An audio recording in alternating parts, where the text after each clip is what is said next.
Good morning, my darlings. It is the wee hours of the morning. It is Christmas morning, and Merry Christmas to each and every one of you. I apologize for the quality of the video. I apologize. I'm doing the no makeup. I'm sitting in my room, and I just had this experience with John. He told me quite a few things, and if you'll stay with me, here we are once again. We are definitely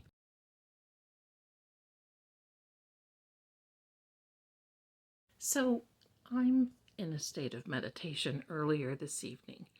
Got all my little Christmas information, got everything done, and I thought, I'm just going to meditate. Now, ever since I've been talking with John and with Chloe and with Sandra, that little door has been open. And I am a receiver. And when those things happen, it just doesn't go away. I've called them in, and they are here for all intents and purposes, especially that energy. Well, tonight, I've recognized that I keep hearing John, but I smell a particular smell, and I know it's him, and it smells musky, as in M-U-S-K, musk. And I'm thinking, maybe, just maybe, this is him trying to come through with the message. Now, I want you to know, I don't do mediumship like that. I don't do, because I don't feel it's a good thing to call in someone. But when someone feels they need to come to me, I'm not going to turn them away. This was very intense, and what felt like happened within hours just literally happened in minutes. So the first thing that I'm doing is I'm meditating. I close my eyes, and then all of a sudden it feels as though my eyes have been opened. And as I'm sitting here, I know differently. I mean, I know I have my eyes closed. I know differently. I know that I'm sitting here. And then it starts like a movie. And yes, I have Riley here. But when I experience these types of things, it's like a movie, okay? And with that being said, this was a tough movie. The first place, and this is Riley, Merry Christmas. He's been very near to me. When these type of things happen, my animals get very near. So it's like they are also receivers. They know. So pardon me. Anyway, without distraction, trying to anyway. So the first thing that I'm seeing is I'm seeing that John is laying in a gurney. We're in the hospital. John is across the room viewing himself. He's in shock. He doesn't know what's happening.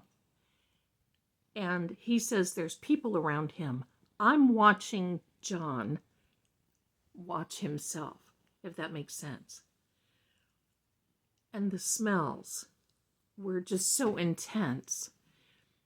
And then the next thing you know, John is like recognizing. It's like he realizes what has happened. He's recognizing. Sadly, he's starting to have a reaction.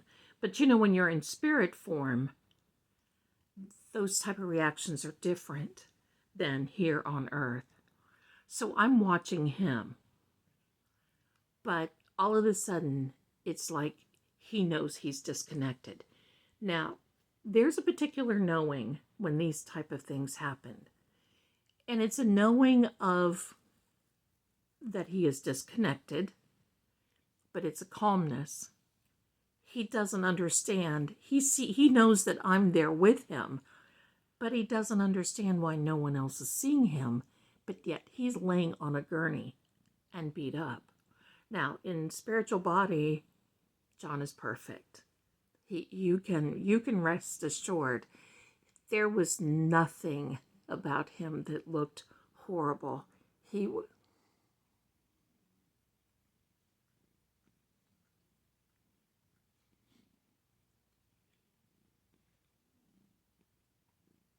beautiful and kind of worrying, kind of smiling. Sorry. You know, it's hard for me when people experience this, when someone takes their life from them. And that's exactly, sorry for the glare in the glasses. And you see my kitty, you see him reaching up. When they realize that someone has taken their own life, a precious life, it's surreal. It is just, and especially when they go in a very violent way. So I'm seeing bits and pieces.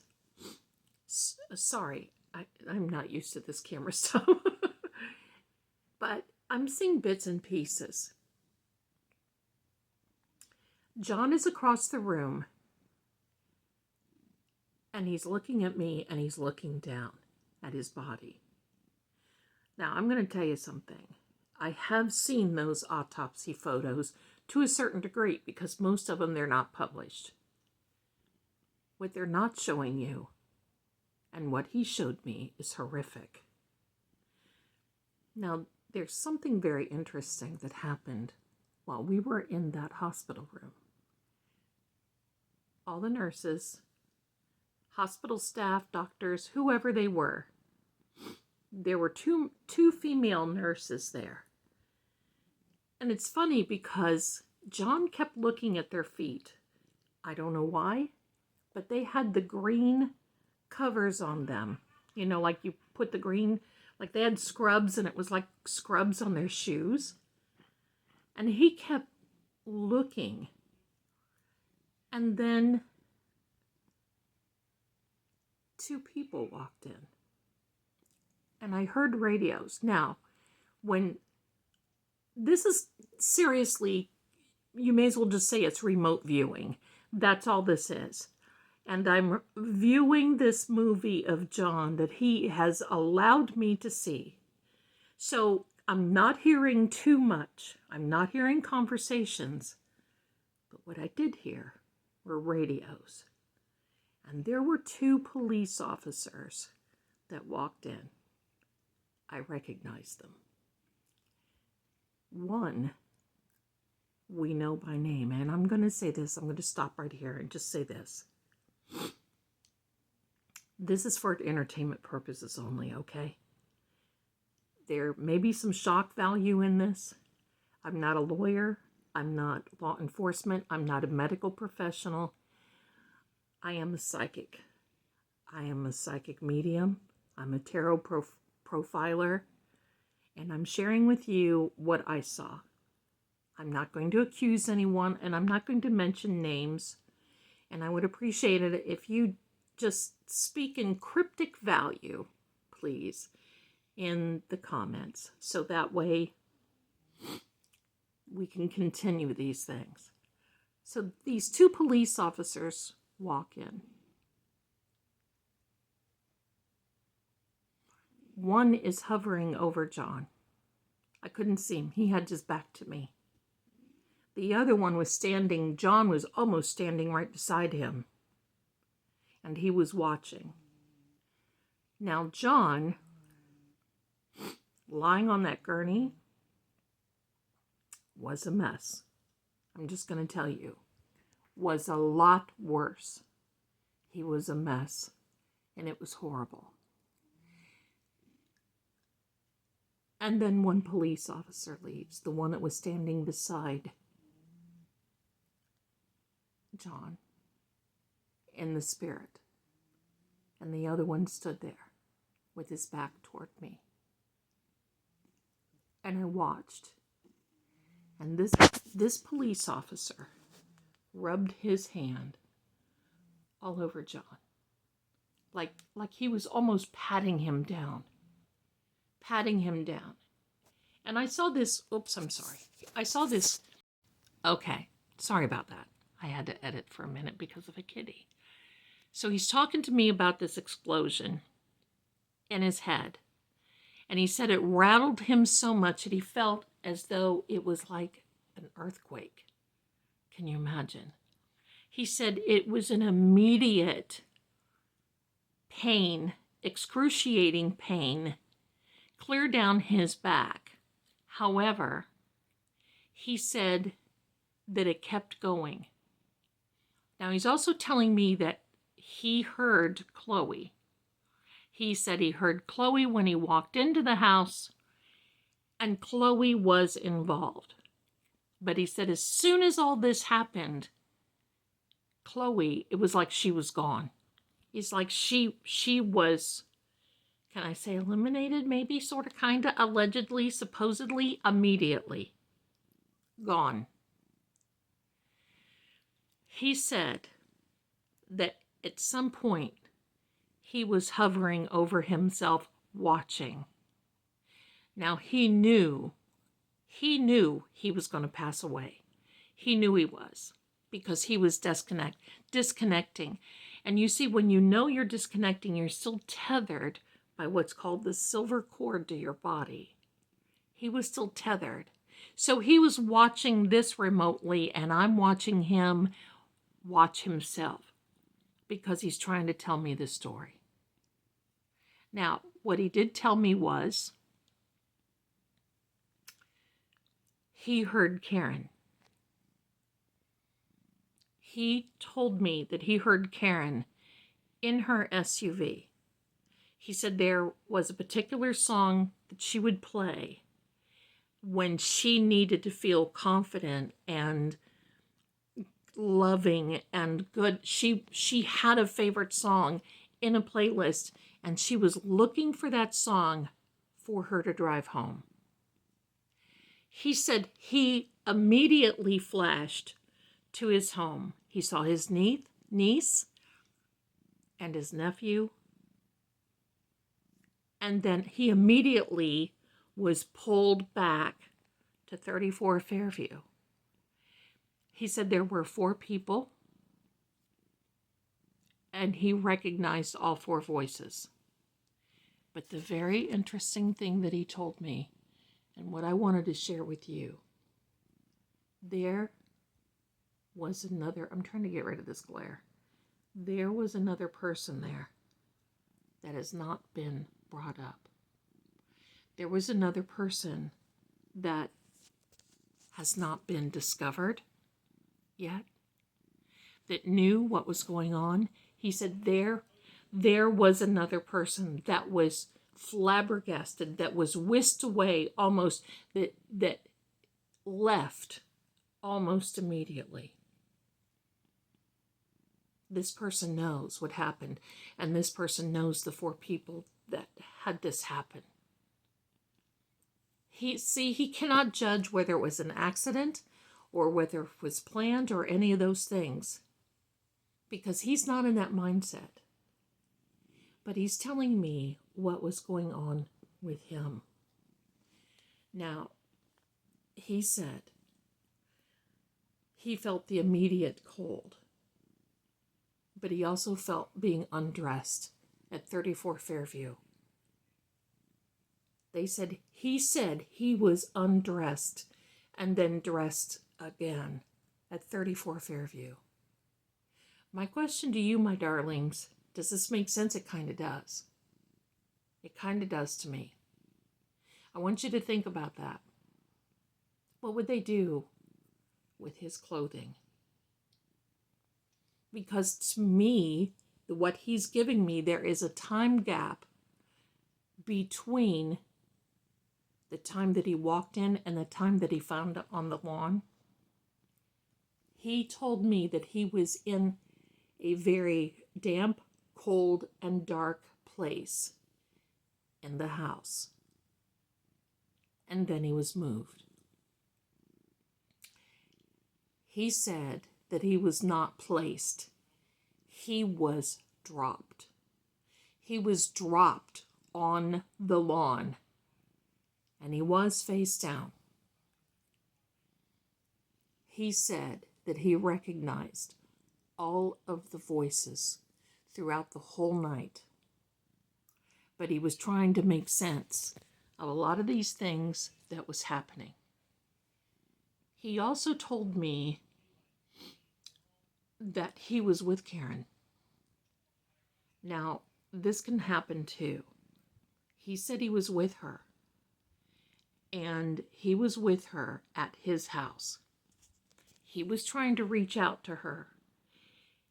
And he says he feels that that is why she was so actually annoyed and agitated, because she felt him there. Now, there may be a different story with that. I don't know.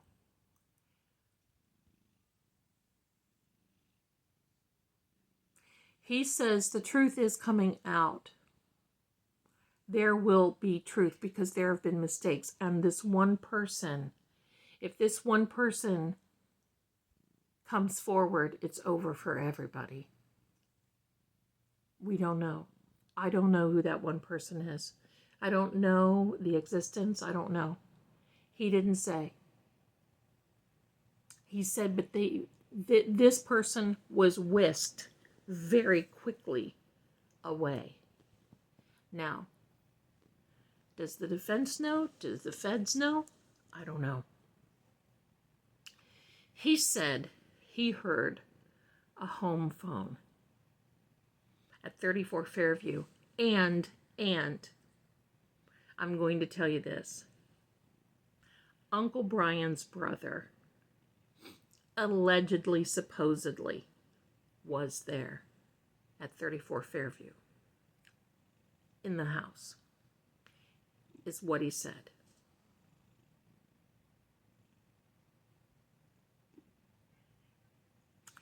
Believe me, it was very frightening for me to see this, to see the injuries on John laying on this gurney, and to see this police officer hovering over him and patting him down. There's something wrong there. There's definitely something wrong. Why would a police officer want to pat him down at the hospital?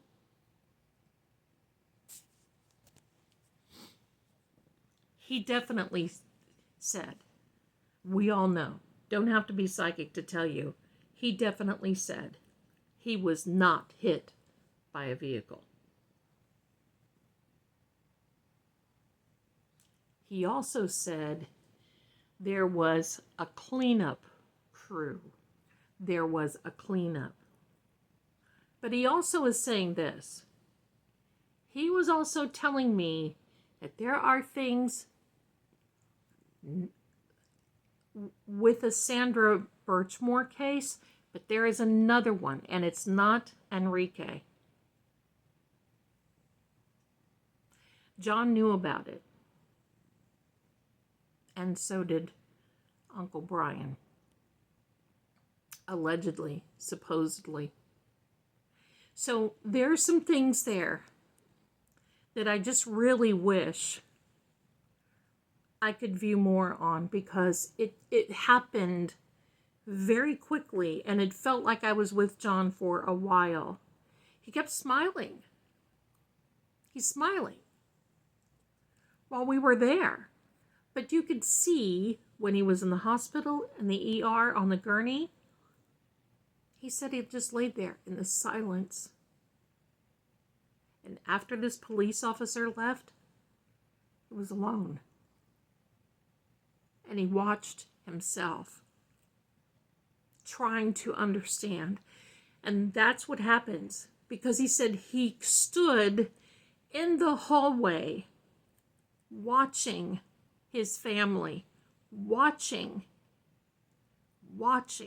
asking, trying to be heard, trying to understand people. And he said he knew because nobody was answering. That just breaks my heart.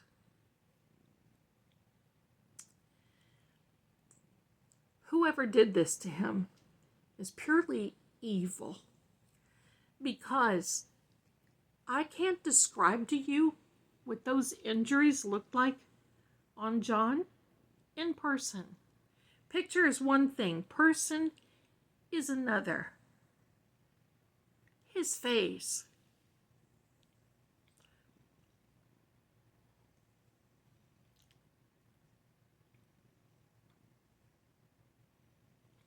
So I just wanted to share this with you. I know it's probably in bad taste, it's Christmas, but I wanted to share it with you as soon as possible.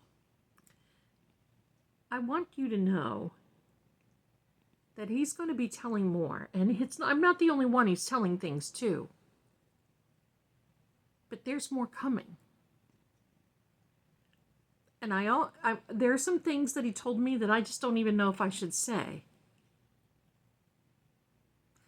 And it involves a certain female that we know. And you can take a guess. Please don't put it in the comments. But the initial J had made several attempts toward him, and that's all I'm going to say. There was a lot of a mixed emotion in this house, is from what he tells me. It's very sad. But the walking around, now, he says there's things left over in the house. There's certain areas that haven't been cleaned. They could find where he was. They can find, because you know that stuff doesn't go away. Even if you clean sometimes, there's residual leftover. He also said that he is haunting them, and they'll never forget until they pay. That was the one thing that I am very, very happy to hear. Pardon me.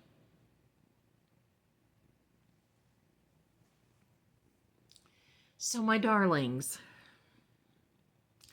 let me know in the comments. Remote viewing. That's what this is.